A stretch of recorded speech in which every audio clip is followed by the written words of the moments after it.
こんにちは。ご無沙汰してます。健康オタクの晴れ時計です。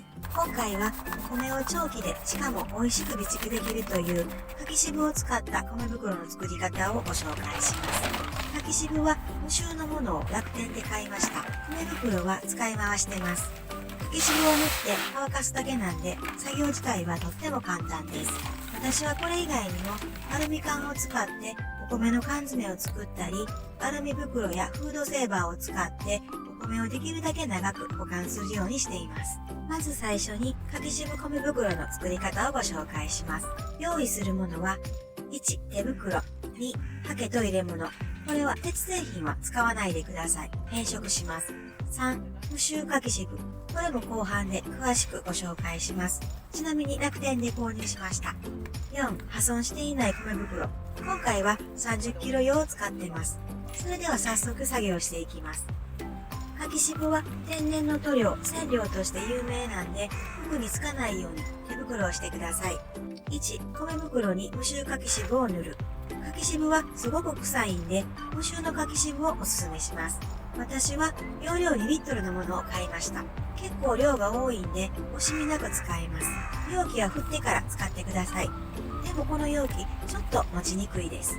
ちなみに動画の後半では、手作りする時のコツや、この無臭柿渋の詳しいご紹介、米の缶詰についての情報もあります。本気で柿渋米袋を作ろうと考えている方は、ぜひ最後までご覧ください。よろしければ高評価、チャンネル登録もお願いします。これは30キロ用の米袋です。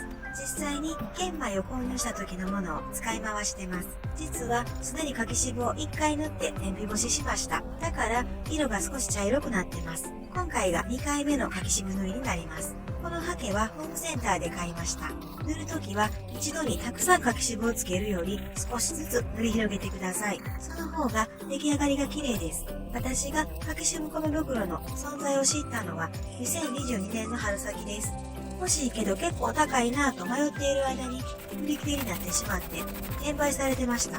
柿渋米袋を販売されている会社のホームページに全て手作りです。ブラシで擦り込むように柿渋を塗っています。と書いてあるのを見て、これ自分で作れるかもなと思ったのがきっかけで手作りするようになりました。柿渋を塗ると美味しくお米が保管できると言われます。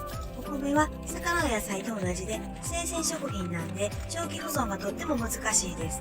その点、この柿渋の袋なら3年程度美味しくお米の保管ができるらしいんで、そのメリットはとっても大きいです。底の方も忘れずに全面に塗ってください。ちなみに袋の内側を塗るときは中に手を突っ込んで塗っています。他にもこのようにお米を備蓄する方法はたくさんあります。でもこれすごいなぁ、こんなんあったんやと思ったのが、柿渋撥水米袋やアルミ缶を使ったお米の缶詰でした。天日干しをする。袋の外側全面に柿渋を塗ったら天日干しをします。米袋を広げて数時間から半日程度干してください。ちなみに太陽に当たった部分は他より濃く色が出ます。3、袋の内側も同様に1、2の作業をする。外側も内側もいっぺんに柿渋を塗っていたら袋の内側がくっついてしまって汚れてしまった経験があります。袋の外側と内側、別々に柿渋を塗った方が洋服も汚れず作業がしやすいし、袋の破損も防げると思います。素人の手作りなんで、私は柿渋を3回塗っています。ちなみにこれが3回塗った後の完成品です。柿渋を薄く塗り広げないとこんな感じになってしまいます。まあ袋を使う分には乾いているんで問題はないです。外側だけでなく内側も全面に柿渋を塗ってます。私はこの1、2、3の作業を1日かかるとして、これを3回繰り返します。人によっては柿渋1回塗りで1日で済ませる人もいます。2回塗りの人もいるし、袋の内側は塗らずに外側だけ塗る人もいます。また、天日干しじゃなくて室内で乾かす人もいるし、ドライヤーを使う人もいるようです。柿渋の米袋は玄米は3年程度、白米は1年程度美味しさを保てるらしいんで、自分に合ったやりやすい方法でぜひ作ってみてくださいね。ここからは今回使った無臭柿渋について詳しくご紹介していきます。ターナーエ社無臭柿渋2リットル3846円、楽天で購入しました。ちなみにこれはさくら子さんの YouTube で存在を知りました。ホームセンターを2軒回ったけど売ってなくて、でも楽天ですぐに見つかりました。柿渋独特のきつい匂いは本当にありません。本当におすすめします。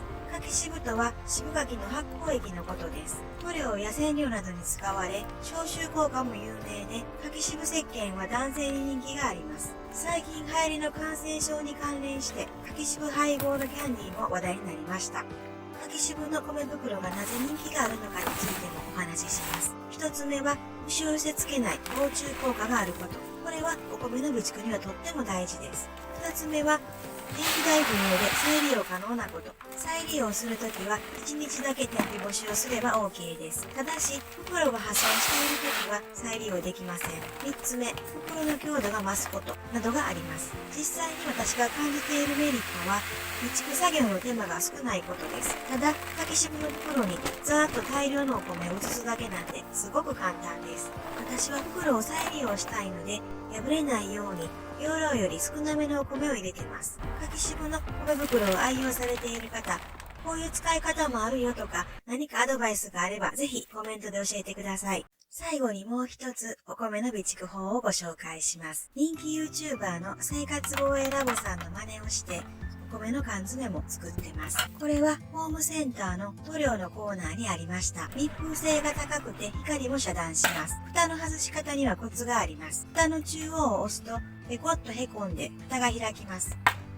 蓋をするときはへこんだ蓋を膨らませてはめるだけです。ただこれは塗料の小分け用の缶なんで食品を保存する場合は完全に自己責任になります。先ほど柿渋の米袋に入れた玄米の一部をこの缶にすでに入れてありますが、もう少しだけお米を入れたら完成です。30キロの玄米を購入し、約3キロ分をこの缶に入れ、残りを柿渋の方に入れて備蓄してます。かなり上の方までお米が入っているんで、缶を揺らして隙間を開けるとお米が入ります。こんな状態でもまだお米が入るんで、作業を続けます。一つ注意していただきたいのは、どんな備蓄法でも長期備蓄が完全に保証されているわけではありません。湿度、温度、光にできるだけ注意してください。私はこの中に脱酸素剤のエイジレスと乾燥剤を入れてます。お米を長期で備蓄するためです。ちなみにこの缶は PayPay の地方自治体のキャンペーンを利用したのでとても安く買えました。この重さと大きさの密閉容器に必要なエイジレスの量も生活防衛ラボさんの動画で教えてもらいました。このお米の缶詰はとり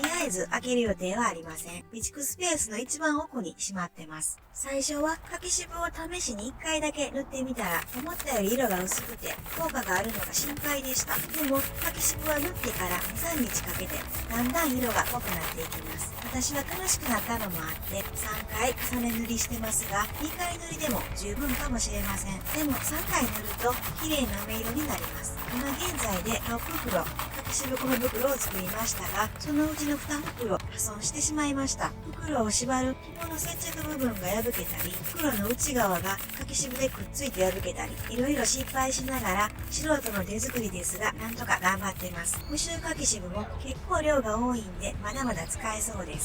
令和5年産のお米は高くて買えなくなるよという人もいるしお米は余っているからすぐにはなくならない問題ないという人もいるし先のことは正直よくわかりません。仮にお米の価格が今の 1.5 倍や2倍になったらお米買わないんですかと言われたら多分買うと思います。買う機会は減るでしょうけどお米の備蓄を考えている方手作りでも市販品でもぜひ一度柿渋米袋を試してみてくださいね。